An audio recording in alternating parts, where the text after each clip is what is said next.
Greetings, beautiful people. I hope you're having a wonderful, blessed day, night, or evening. If you aren't, just remember God loves you. I love you. You are so loved. Welcome back to the Planet Jave podcast. I'm your host, Jave McGriff, and today we're going to do something a little different. I'm kind of going to update you, but I'm also going to do something a little special because recently, in the past couple of months, I released my sophomore book called Creator. It's this awesome guide just to help people to learn how to express themselves and just put their creativity out there without any limitations. And it is my baby. I love this book. It's also a big part of my story and who I am because I share a lot of my experiences and what I've had to overcome to become who I am and do some of the things that I've done. So with all that, here's the update. So it's been, I want to say a few months since I've put out a podcast. And the reason why is just because I've been living, I've been experiencing, I've just been allowing God to teach me, I've been learning, y'all, and growing. And there's been a lot of ups and downs. And I realized that a big part of podcasting for me was expressing those moments in time, but then it felt overwhelming because it was like I was always putting something out. So I took a step back to just really experience and live, and now I'm in a place where I feel like I'm ready to create again. It's probably not going to be as much.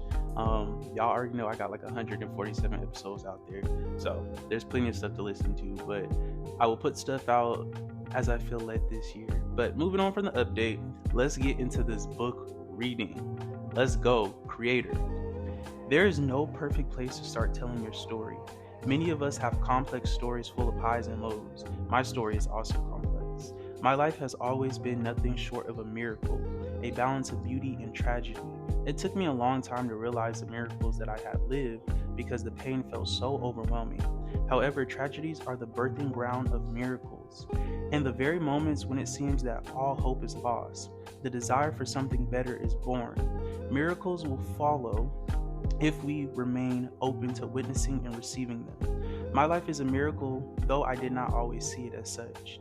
Today, I'm a best-selling author, a podcaster, a painter, but my journey to inspired action was filled with many setbacks and challenges. I invite you to join me on this journey through these pivotal moments that have shaped who I am today. From surviving a dog attack, to enduring sexual abuse, to overcoming anxiety and PTSD. I know it's a lot. This book is 2 parts, and the first part is my personal story, and it shows how I use my experience to fuel my creativity despite life's challenges.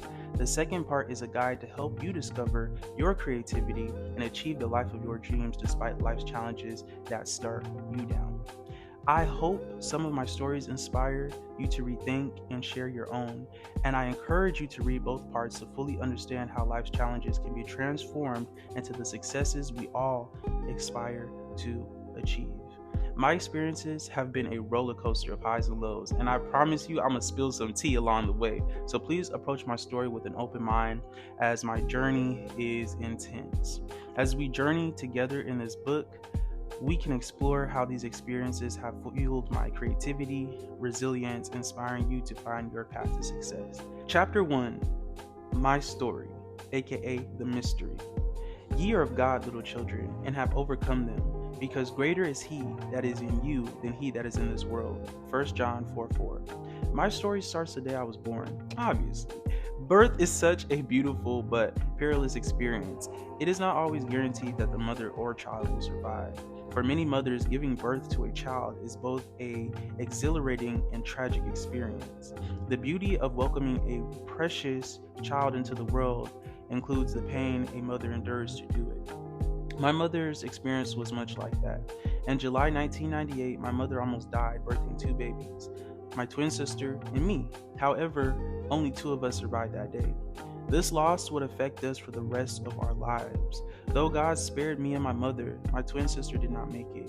This would mark the beginning of many tragedies and miracles in my life. I recognize now that life is a miracle. Though I live by the grace of God and heaven gained an angel, every day and every birthday was so bittersweet. Growing up, I always felt like something was missing because I felt deeply connected to my twin sister, and honestly, I still do. I also wondered what life would have been like with her by my side. The loss of a loved one is one of the most challenging experiences to ever go through. It's an experience that never really heals, but day by day we learn to keep moving forward and remember those who have passed have a special place in our hearts. That long lasting pain that accompanies the passing of a loved one stings, but I'm constantly reminded that they have returned home to love. That helps me to breathe, knowing that they have gained heavenly body and are free from suffering. Death was introduced to me at a young age, but my childhood was blessed because I was taken care of and surrounded by love, even though I have experienced several traumatic incidents that would have troubling effects on me for years to come. These traumas are a part of my story because they have played a vital part in shaping me into who I am today. My family has deeply impacted my story. Family and home go hand in hand for me. Home is the site and the inspiration and the start of my growth. I learned to talk, literally walk, dance, play at home just like so many have. So all I knew of the world was what my family showed me and told me growing up. I was born to two spiritually strong individuals. My parents were pastors and had established their resilience far before I was even thought of. They introduced me to Jesus Christ when I was very, very young. As a result, I did not doubt that I was a child of God growing up. I knew I was here to love, to be loved, to be an expression of God's grace through His mercy, His love, and power. My dad is an Aries and my mom is a Scorpio. They are literally like fire and water. My dad is bold and hardworking. He's spontaneous. He has a very spontaneous personality, and my mom is like an ocean of endless passion. She's very intense, but I love her. When they fought, it was like a forest fire in a raging sea. But when they were in sync, it was like a beach on a summer's day. They never gave up, and they always found a way to work together despite their differences. Their dynamic helped me to build resilience and confidence because it was what they both constantly displayed growing up. My mom is very spiritual. She prayed constantly and she taught me about God, the spiritual world, and just the strength of having a relationship with Christ. She showed me how to nurture that relationship, and I witnessed her overcome so many trials and tribulations. She never gave up, and honestly, she never has. She's always prayed and did her best. My dad taught me a lot about God as well. He was my first teacher, honestly. He preached to me every day because he was literally a preacher. He served in the army and worked hard to provide a stable life for me and my family.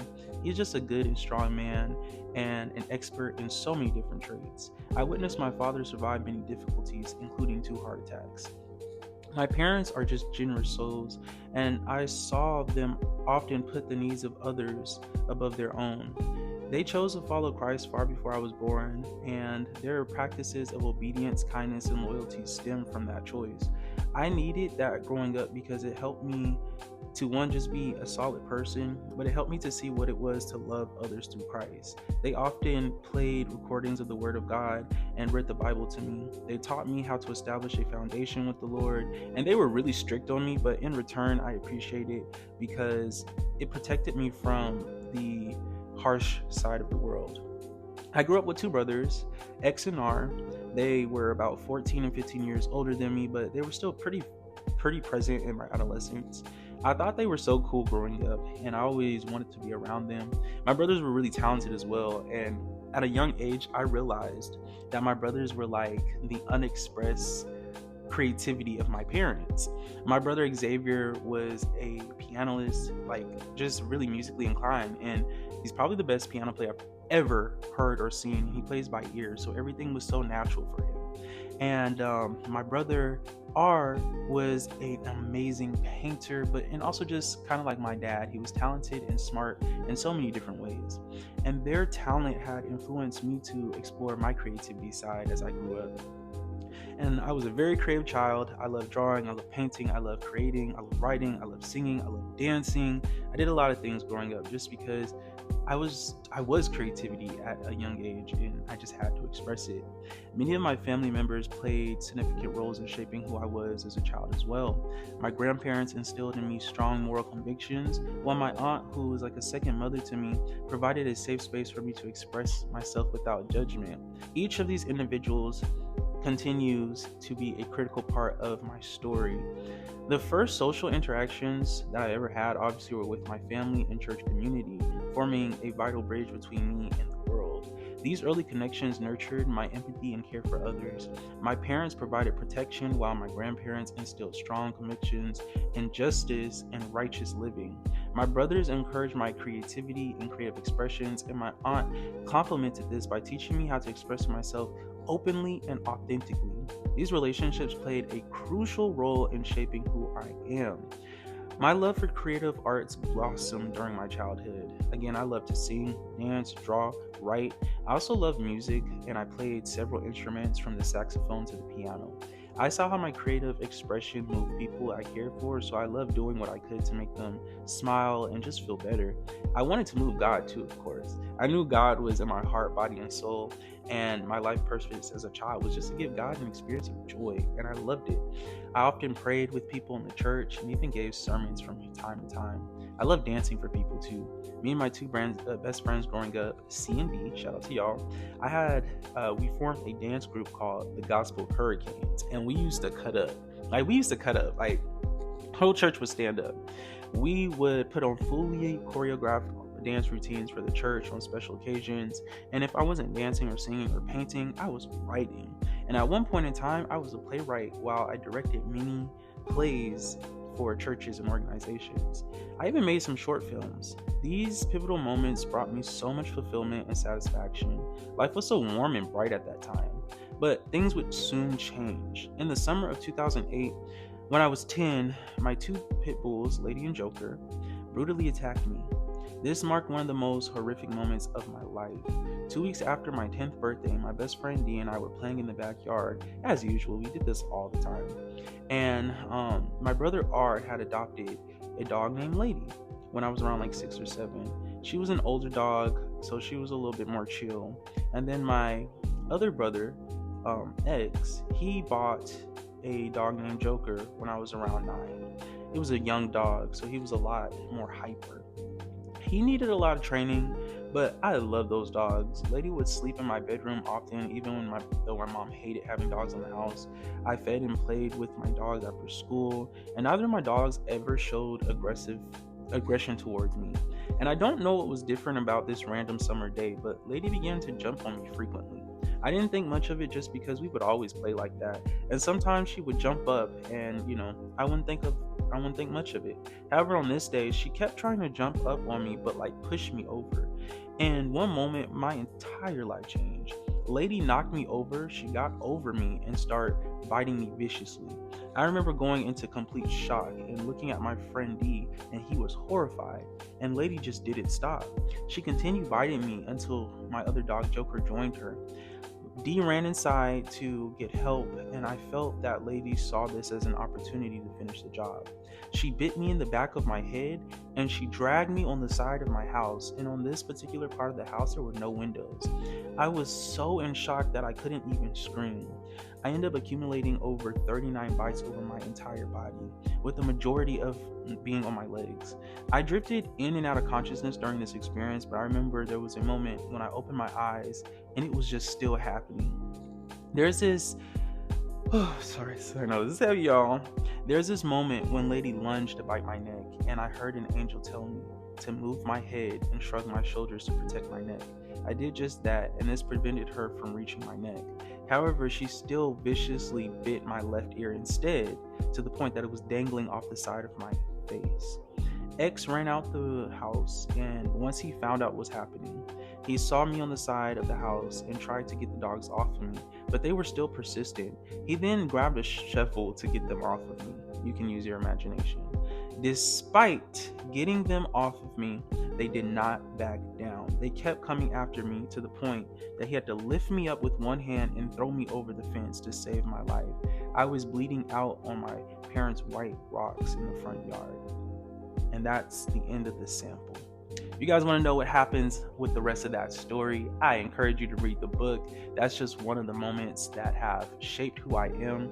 Surviving a dog attack is no walk in the park, y'all. And if you've been listening to my podcast for a while, you know that experience lasted for well over a decade. The just emotional things that came with it, from PTSD, the mental health issues with anxiety, and just all those things were a result of this experience. So please, if you want to hear the rest of that experience, I encourage you to get the book. But it's not just about that experience. I'll also share some other things in the book as well. But by the end of the book, you'll see that all those moments, they were necessary to make me who I am today. And I've used all those experiences to really do some great things personally that I believe are great things in my life. From releasing my first book, DWE, back in 2023, graduating with a master's, a bachelor's, associates, and 2 other degrees. And not only that, but starting this podcast, without any of those experiences, none of that would happen.